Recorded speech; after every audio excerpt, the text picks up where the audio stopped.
Greetings, ladies and gentlemen.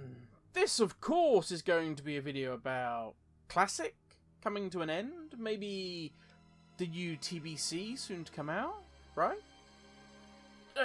Grim, you're not going to do something stupid like make a video about something else, right? Hello, everyone! Today we're doing a video about gold making. I know what I'm doing. In Missa Pandaria.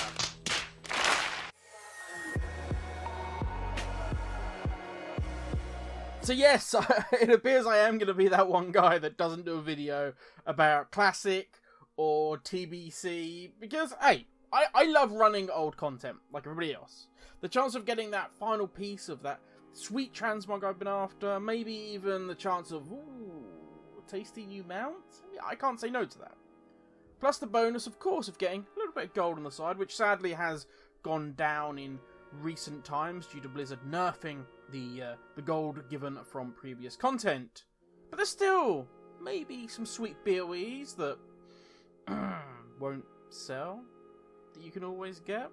Now, with World of Warcraft, every new expansion comes some amazing new gold farm. We've all seen them. I've even done a couple myself where I've gone like, hey, this is my favourite leather farming spot. And let's be honest, WoW has a lot of expansions by now. So I thought, why don't we go back and have a look at all of the different ones. The ones that are still touted as being the most incredible, amazing farm spots. Pit of Sauron, I'm looking at you. You're not that good. I hate to break it to you, but we're jumping ahead of ourselves.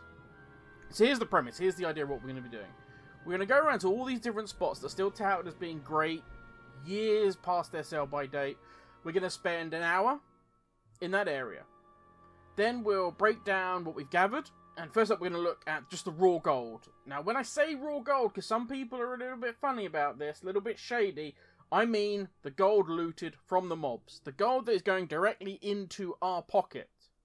Now, I get that should be obvious, but as I say, a lot of people are shady about that when they're doing these kind of videos. And they'll just kind of add everything up into raw gold and then make a title that says, hey, 2,000 gold per minute from this farm spot. Yeah, it's amazing. Check it out. You know the type. Giant yellow text all over the front of the thumbnail. Yeah, we're not going to be doing that. So once we've looked at raw gold, we're then going to be looking at all of the grey items that we've picked up. We'll be auto-selling those, seeing how much that gives us. Finally, we'll get on to the juicies, and that is the BOE items. Now, this will break down into how much it's worth if we actually put it on the auction house. We'll be looking... That will probably be based on the average sale price. Now, granted, that will be for my server. That will change for each and every one of you, depending on what server you're on.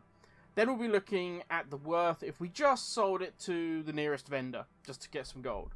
And finally, I'm laughing because I already know how this is going to turn out, but... Finally, we'll be putting all of the items onto the auction house using KSM pricing, which will probably be the market value. And we'll see how much that supposedly will net us. And I will actually be putting these things on the auction house for 24 hours and then letting you guys know what we actually sold and how much it was worth. So, with that out of the way, where are we going to be heading? Now, obviously, I joked at the beginning of the video, it's going to be TBC, Grim. You're going to go somewhere in TBC, and that way, you can, like, do some, clickbaity stuff by talking about best farm spot in TBC, yeah? Then you're going to get some clicks for all those TBC Classic videos, Grim. Big brain plays there, my friend. We're going to go Mr. Pandaria. What are you? An idiot sandwich. So yeah, we're actually going to head to Mr. Pandaria. We're going to go to the Isle of Thunder. Now, you may be thinking, Grim, not so old and stupid after all. You're going to go after the Warlock book, aren't you? That is some nice gold. Nope, not even going to do that. We're going to be doing this on a Druid. And, just to really make this crazy, I do also have skinning on this character, but I will not be using it. You're not even trying anymore, are you? So yeah, it may seem like I'm trying to do everything not to make gold, but what I'll do is keep this kind of on the average, because obviously if you've got mining, herbalism, skinning or whatever, you can make these gold routes, just give you that little bit extra, and profession stuff tends to still sell pretty well. We will be looking at that in other videos, but it tends to sell. So I want to kind of try and keep that out of the equation, just keep it to the mobs we're killing and what they're actually dropping. No time to waste! Come on! So the Isle of Thunder is located in the western part of Pandaria, just off the coast of Talon Steppes. Once you arrive, either at Dawnseekers, which is the Horde, which is over in the northwest, or Violet Rise in the southeast for the Alliance, you want to mount up and head straight into the middle of the island. The area we're going to be farming is the Diremoor. This area is nicely marked by a path, literally looping all the way around the central temple. Now on a side note, for those going to put this in the comments, I am aware there are a number of very good farming spots here. We shall be covering all of them, and as I said before, I actually have 2 warlocks parked up, ready to go, that do not have, or have not completed the Greenfire quest or anything like that.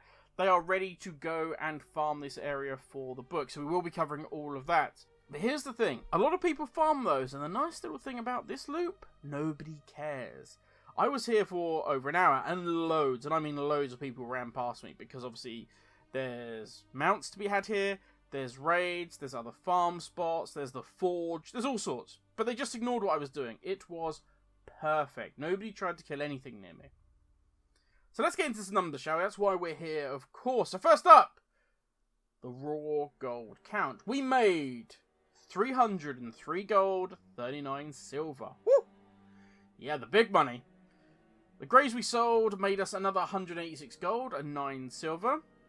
Now we get into the interesting section. The BOE drops. We gained 67 BOEs that I would consider selling on the auction house, and we made another 8 that will probably end up being vended. Those 8 were things like trinkets or rings or necks, things that you can't really transmog, so we'll probably just be selling them straight to the vendor. But we'll get to them at the end. Out of the 67 BOEs that we're going to sell on the auction house, how much are they going to net us? Well, if we go with the average sale price, again, this is for my server, Chamber of Aspects, all of those items give us a total of 9,871 gold, 45 silver. That is based, as I say, on the average sale price.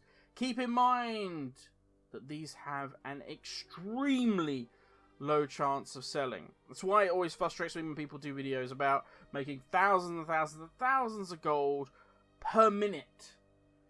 And it's all based on if everything you pick up sells, which is highly unlikely. Now, if we did turn around and go, hey, look, we just want the gold in the pocket, we don't care about whether they sell or not, and we go to a vendor and we start selling these, they're going to net us a rather pathetic 103 gold. Yeah, they have an average selling price of 1 gold, 54 silver each. Not exactly great. Now, the rings, necklaces, etc. that we're not going to be putting on the auction house, they will net us another 75 gold and 56 silver. That is an average sale price of 9 gold, 45 silver each. Not bad. Bear in mind, you will be paying out a decent chunk of gold when you start putting a lot of items on the auction house like that. So actually selling these rings is going to get a little bit of a cushion for when we're paying for the deposit for the auction house, which is always nice. Then we have a couple of interesting miscellaneous items. Of course, there is the Windwall cloth. We gained a total of 276 pieces, and they sell for 43 silver each. That's going to give us 118 gold and 68 silver. That value is based upon if we put it on the auction house. Last of all, we have the amazing, absolutely amazing Motes of Harmony, which still, out of everything that we tried to sell, everything on this list, are the thing that is guaranteed to sell every time. Now, we gained 74 of these in total. Currently, they sell for 15 gold, 89 silver. That would give us a total of 1,175 gold and 86 silver just for those modes. Now, I only put 5 on the auction house.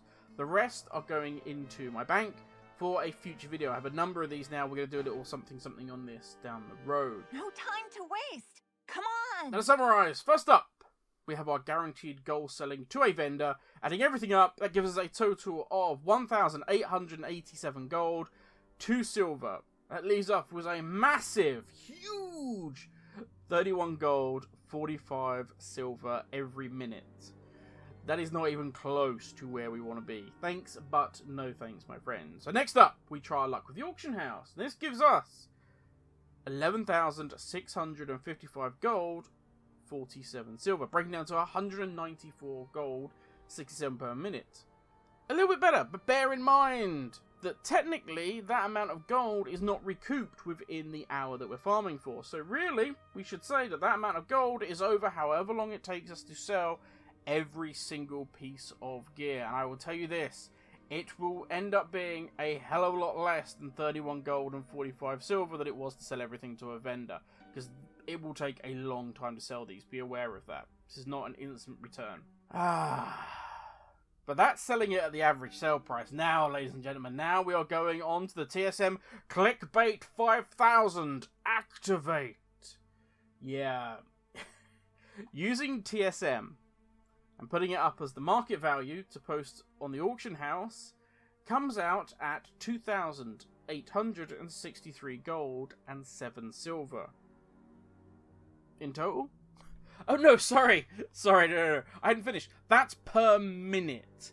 Yeah, after using TSM to post the value of all those items on the auction house, it came out to over 170,000 gold, which is never going to happen. How long it would take to sell all those items for that price, God only knows. And we actually may do that in a future video.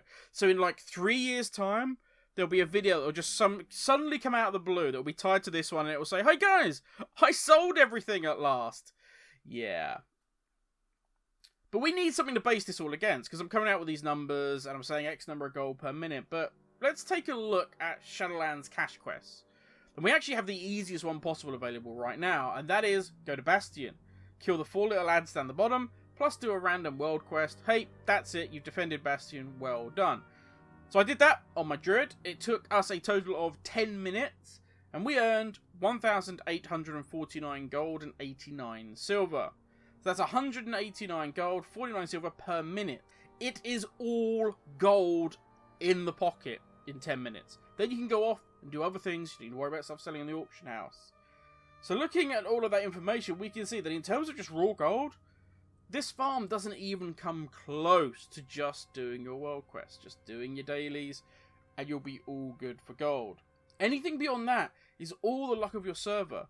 And also this one, of all the items I had up for sale, so far, because they've been up for 24 hours, I did this farm yesterday, the only thing that is sold was the 5 Motes of Harmony I put up. Everything else is still awaiting to be sold.